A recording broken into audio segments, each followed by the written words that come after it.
Maybe we should start with you, Emerald, just really about the when you came up with the idea for the film, and maybe also if you can give a very short synopsis as well. Sure. I mean, I came up with the idea for this film maybe 3-4 years ago. The idea that came to me was of this young woman in a nightclub, drunk out of her mind, and that conversation between a group of men after work saying like, oh God, look at her, asking for it. And then the moment when that turns from disgust to like opportunity. And I was just interested in what might happen if somebody takes a drunk woman home, and then realises that they're not drunk, and, what the fallout of that might be. And so that is the sort of inciting moment of this movie, is that question, I guess. And I suppose for both of you as well, the tone of the film, I think, is going to be really unique because it veers between tragedy, horror, comedy. It goes to all those places. I really love describing it as a rom-com, tragedy, thriller, funny movie. It does. It goes to all those places. And I think that's just, when I read the script, I had never read anything like it, and it's why I immediately wanted to do it. And there was a part of me that thought, how do you pull this off? And then I met Emerald and I thought, done, great. And within moments, literally, was it within 10 minutes, didn't I? I was like, I always get told off for doing this. So I haven't done it, since I was sort of 25, but I really want to do this film. And I haven't told my agent yet because I was just so desperate to sort of seal the deal so she couldn't change her mind. But yeah, I do. It covers. There are so many different. You experience so many different feelings watching it, and I really think that the skill that it takes to make those twists and turns and make all of that cohesive and into one sort of completely original thing is something that only Emerald could have done. And maybe you can talk more about Cassie's character, because of course it's quite a person really that can choose to be giving her life to that when a 30-year-old might be choosing to do other things, for example.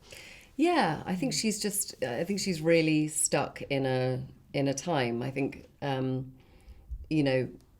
something happened that derailed her life, and she's just chosen not to move on from it. She can't move on from it. And so I think this is her sort of survival mode, and the way that she's trying to process what's happened to her and what's happened to her life. So yeah, it is. She's a very sort of unusual, unpredictable, sometimes unlikable, but ultimately good person, I think. Absolutely. Well, it's interesting, when you look at characters in Westerns, you look at revenge movies in general with male protagonists, and they are single-minded and they are on a journey, and it is a journey of revenge and redemption and all of that. It's interesting when you put a woman in that place and how different that feels, because the truth of it is what everyone in the movie is saying to Cassie, and what everyone I think in our society is saying is, let it go. And isn't it interesting what happens when the tension comes in everywhere, at home, at work, in your love life, when you are a woman who says, I'm not going to let it go. I'm never, ever, ever going to let this go. And it's amazing how discomforting that is, and how I think all of us, there's a part of this movie, the reason that it is lots of different genres, I think, is that all of these different possible lives are pulling at Cassie. And it's important that the life that she could lead if she let it go is so tempting and tantalising and wonderful, and the one that she's taking is hard, really hard. And that's a character, that only Carey could have brought to life, I think, because, we understand why Cassie does it, I think, even though it's sort of heartbreaking. Can we talk about the tone of the movie a little bit, and the soundtrack as well, because it's a very dark story wrapped up in this wonderful pink and green and yellow and pastel, wrapping paper as well, and a great punk and pop soundtrack as well. Well, yeah, I mean, I think for me, the first thing was I just wanted to make a movie that was a movie that you would want to go and see on a date on a Friday night, that you would want to go and see with your friends. Just because the subject matter is hard, I don't think it should be a hard watch. I wanted it to be thrilling and exciting and funny and romantic and scary all those things. But, you know, when you look at life, and particularly women's lives, they are beautiful and monstrous and violent and soft. And I think that it felt inherently female to me to make a world that was tactile, appealing, but had this kind of bleeding heart at the centre of it. Because I think we all know what it feels like to cover things up with sugar, I suppose. I mean, it is a spoonful of sugar, isn't it? This whole thing. And the medicine's kind of arsenic, I suppose. Great way of putting it. It is really bang on. Did you have any chats with people like Adam and Christopher in those scenes where, you know, you're talking, and were these actors obviously very willing to participate in scenes where, of course, a guy is coming off as a really bad guy in the end? Well, I suppose that's a kind of, in terms of before they shot it. Yeah, just before the scenes, that kind of thing. I mean, they were just so willing. They were so willing to go, they're both absolutely, I mean, all the men in our film were so delightful. And they were only in for a day at a time, and we kept on mourning the loss of them when they left, because they were so lovely and wonderful and hilarious.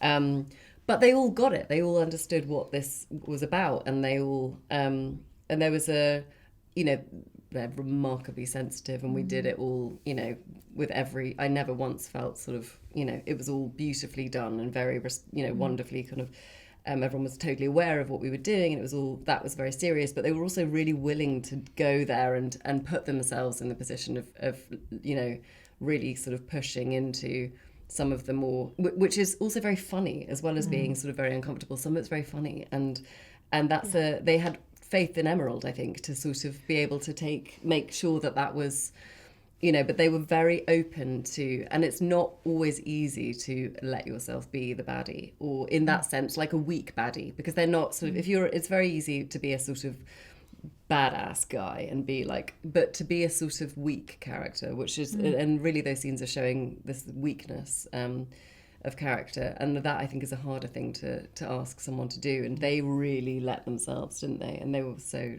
brilliant. Yeah, they really did. And also the thing is, for this movie, and the thing that I said to every single actor coming in is, none of these characters think they're bad.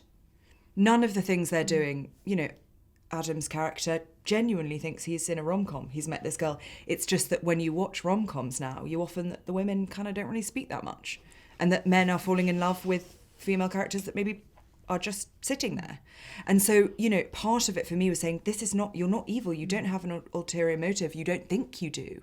You just don't know if it's about power and the power dynamic between men and women, it's just a lot of very decent, or men who believe they're very decent, often don't realise the power that they have. And they often don't realise when they're taking advantage. And certainly, every location we went to, every guy's apartment we went to, a lot of the women on set would go, yeah, I've been here. And so the actors, I hope, never felt uncomfortable, because I was just saying, just imagine we're shooting a rom-com and this is that first scene when you're seducing this girl.